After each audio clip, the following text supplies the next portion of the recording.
juice I'm using some oranges, and I'm using some strawberry, and I'm using some grapes. I'm gonna go ahead and take the strawberries. I'm going to put the oranges in and the lovely grapes.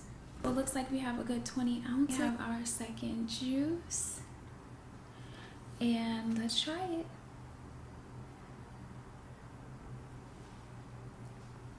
Yeah, this is really sweet because it had a lot of grapes with it, right?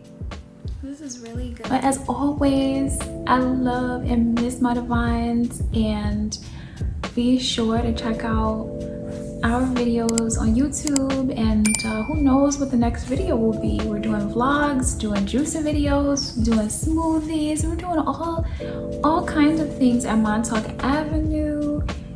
And as always, be well, be true to yourself. Peace, divines.